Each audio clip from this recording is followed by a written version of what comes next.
하나님의 은혜가 여러분들 가운데 함께 하시기를 주님의 이름으로 축복합니다. 자, 우리가 아브라함이 이제 하란을 떠나서 그 여정을 쭉 볼 겁니다. 그러니까 아브라함, 나중에는 이삭, 야곱, 그리고 요셉으로 이어지는 그 가족의 여정들을 쭉 보게 될 텐데요. 오늘 본문의 말씀은 그 중동 전쟁이라고 표현을 할 수 있어요.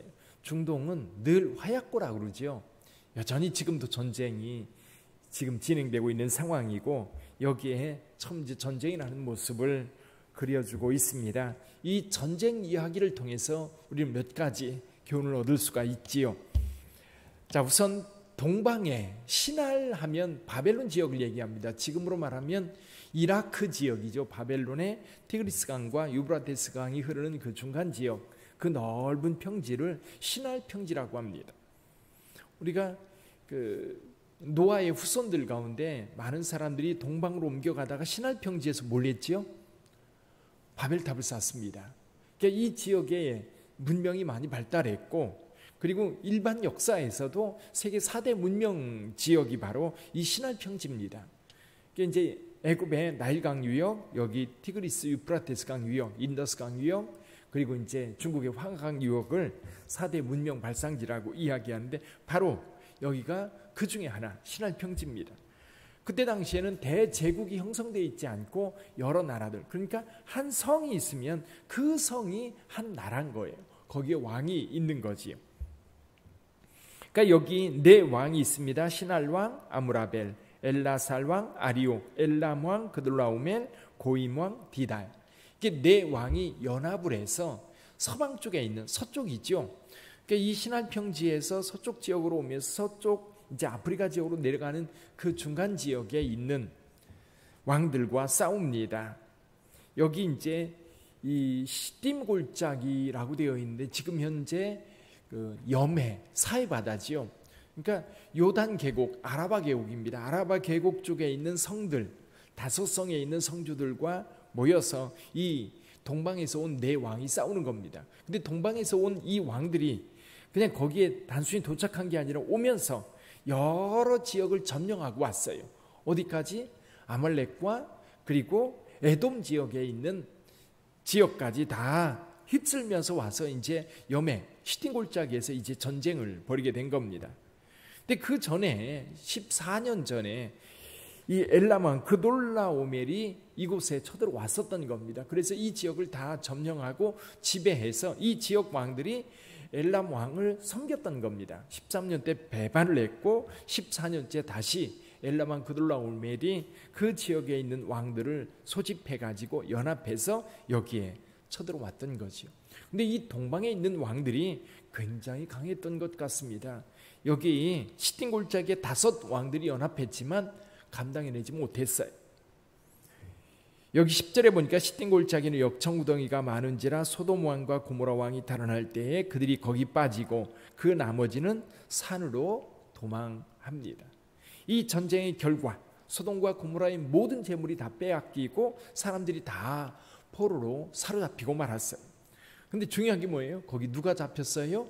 롯과 롯의 가족들, 롯의 모든 재물들 다 사로잡혀서 지금 시날 평지 쪽으로 가고 있는 중입니다.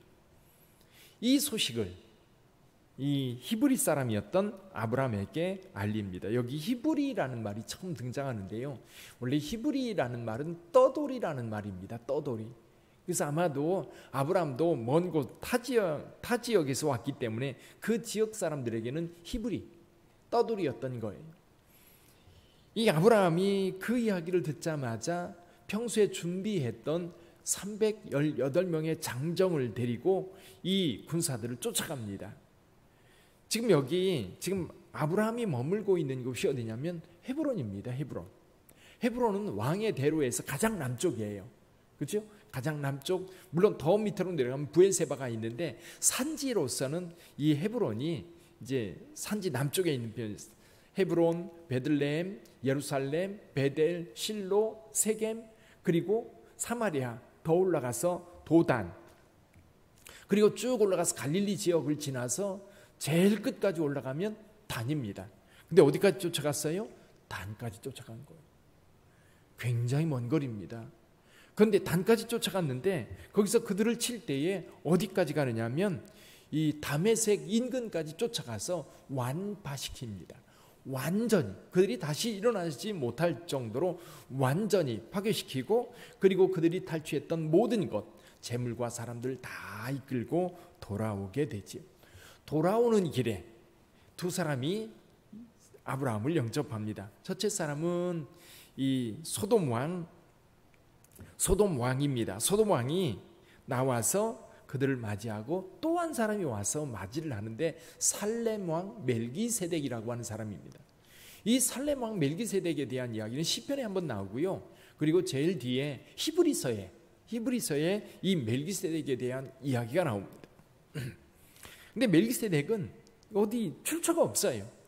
근데 멜기세덱에 대해서는 이렇게 평가합니다. 18절에 보면 지극히 높으신 하나님의 제사장이다. 지극히 높으신 하나님의 제사장이 나와서 아브라함을 축복합니다. 천지의 주제이시오 지극히 높으신 하나님이요 아브라함에게 복을 주옵소서. 이 축복을 받은 아브라함이 그 탈취물 가운데 11조를 이 멜기세덱에게 바치죠. 근데 소돔 왕은 이렇게 말합니다. 사람들은 내게 보내고 재물은 네가 가져라. 네가 사람들을 탈취한 것, 그리고 이 전쟁을 돌이킨 것에 대해서 그 대가를 네가 받아라. 근데 아브라함은요 그렇게 말하지 않습니다. 여기 22, 23절 같이 한번 읽어볼까? 22, 23절 아브라함이 소돔 왕에게 이르되 천지의 주제이시오 지극히 높으신 하나님 여호와께서 내가 손을 들어 맹세하노니 내 말이 치부하게 하였다 할까요? 내게 속한 것은 실 한 오락이나 들매끈 한 가닥도 내가 가지지 아니하리라. 그리고 나서 다만 여기에 그동안 젊은이들이 먹은 것, 그리고 여기 함께 갔던 사람 아넬과 에스골과 마므레, 이 사람들은 동맹한 사람들이었어요. 이 동맹한 사람들 앞에 보면 여기 그 13절에 보면 여기 아브라함과 동맹한 사람들이었더라라는 말이 나와요. 이 동맹한 사람들이 같이 갔던 겁니다. 그 사람들의 몫은 줘라. 근데 내게 돌아올 몫은 내가 주지 않아도 난 충분하다. 아브라함의 마음은 그럴 것 같아요. 하나님만으로 아브라함은 충분하다. 그리고 이미 아브라함은 많은 재산을 가지고 있었기 때문에 이 많은 재산을 이 소돔 왕이 나중에 그거 내 재산이야 그렇게 말하지 않게 하기 위해서 다 돌려준다, 이렇게 이야기를 합니다. 자, 오늘 본문의 말씀을 통해서요 몇 가지, 물론 이제 롯에 대해서 다음에 소돔과 고모라가 멸망을 당할 때 한 번 더 볼 수 있는데요, 오늘 본문의 말씀을 통해서 우리가 느끼는 게 뭐냐면 롯의 선택이 결국은 이런 전쟁 속에 들어갔던 거예요. 이런 분쟁과 갈등이 많은 지역에. 롯은 아브라함과 함께 있으면서 아브라함에게 많은 것을 배울 수 있었음에도 불구하고 롯은 아브라함에게서 별로 배우지 못했던 것 같아요. 물론 아브라함이 그에게 가르치려고도 했을 거예요. 이렇게 사는 게 인생이다. 또는 아브라함이 믿는 하나님, 아브라함이 하나님의 명을 따라서 여기까지 왔고, 그리고 오는 과정 속에 아브라함의 행위에 대해서 롯은 곁에서 지켜봤을 거예요. 그럼에도 불구하고 롯은 그 욕망을 아브라함이 믿는 믿음보다 더 앞섰기 때문에 그 욕망을 따라 수동 골짜기로 내려왔고, 그리고 이 전쟁, 참혹한 전쟁의 포로가 되어서 끌려가는 이런 수치를 당할 수밖에 없었던 겁니다. 그래서 우리는 늘 그런 생각을 하지요. 그때도 말씀 나누었지만 선택, 그렇죠? 어제 이제 아브라함과 롯이 나누어질 때 어떤 기준으로 선택할 건가? 그래서 잘못된 선택은 결국 이런 전쟁의 포화 속에 들어갈 수밖에 없는 거죠. 반면에 아브라함은 여러분 그 땅에 살면서 여기 굉장히 중요한 두 가지 생각해 볼 수 있죠. 하나는 뭐냐면 집에서 길리온 318명이라는 말이 있습니다. 근데 이 사람들은 물론 아브라함의 종들입니다. 그들이 아브라함과 함께 있으면서 단순히 그냥 양치기하고 심부름만 하는 그런 사람들이 아니었던 거예요. 아브라함이 그들을 훈련시켰다라고 하는 것을 보면 아브라함은 평소에도 여차하면 무슨 일이 일어날 때에 대비하기 위해서 준비를 하고 있었다는 거예요. 이건 우리에게 굉장히 중요한 문제인 것 같아요. 준비가 되어 있지 않으면 어떤 일을 맞닥뜨렸을 때 참 힘들어요. 준비된 자는 여러분 언제나 그 갑작스러운 상황을 잘 극복할 수 있습니다. 여러분 갑작스러운 상황이요, 나쁜 일만 있는 게 아니에요. 좋은 일에도요, 준비된 자는 그것을 기회로 삼아서 그것을 발판으로 비상할 수 있지만, 준비 안 된 자들은 기회가 와도 그것이 내 거가 되지 않아요. 그래서 공부라고 하는 것도 그렇고요, 기도라는 것도 그렇고요, 기도도 여러분들이 마음에 품고 어떤 제목을 가지고 늘 기도해 오면 그 일이 막상 딱 왔을 때에 기도로 준비된 자들은요, 그 축복이 내 축복이 돼요. 근데 평소에 기도하지 않았을 때에는요, 그것이 갑자기 오면 이거 뭐야? 그제 제가 그 주일날 말씀 가운데 그런 얘기했죠. 15억 이 로또에 당첨된 자가 3년 만에 그 도둑이 된 그런 이야기. 이게 뭐냐면 준비 안 된 자가 갑자기 복을 받으면 그 복이 아니라 저주가 되는 거. 그래서 여러분, 아브라함의 모습을 통해서 언제나 준비되는 여러분, 그래서 영적으로도 마찬가지고요, 세상적으로도 마찬가지요, 준비되어 있는 여러분들이 되시기를 주님의 이름으로 축원합니다. 또 한 가지는 아브라함은 전쟁을 늘 생각하고 있었던 거예요. 그래서 가는 데마다 주변 사람들과 화평케 하기 위해서 동맹을 맺었던 겁니다. 그 동맹이 지금 이 전쟁을 승리로 이끌 수 있는 결정적 계기가 되었던 거예요. 물론 평소에도 이 아브라함은 재산이 많습니다. 사람들도 많아요. 그 다음에 이게 한번 움직이면요, 큰 움직임이에요. 이렇게 텐트를 치고 움직여서 일정 지역에 가서 거기서 다 텐트 치면 그 주변 사람들과 접촉할 수밖에 없는 겁니다. 그럴 때 아브라함은 늘 거기에 있는 사람들과 동맹을 맺으면서 화평케 하려고 하는 그런 삶을 살았던 거죠. 이것도요, 굉장히 중요한 준비인 거예요. 다툼을 만드는 게 아니라, 싸움을 만드는 게 아니라 화평을 만들어가는 아브라함의 모습. 그래서 그 주변에 있는 사람들의 협력과 협조 가운데 늘 있었던 것을 봐요. 여러분, 아브라함이 나중에도 마찬가지입니다. 나중에도 예를 들면 사라가 죽었을 때 막벨라 굴을 사려고 할 때에도 이 막벨라가 그 굴을 그냥 제공하려고 해요. 그러나 거의 돈을 주고 그걸 사게 되죠. 아브라함의 모습 속에는 그런 화평케 하는 은혜가 있었고 그런 축복이 있었던 거지.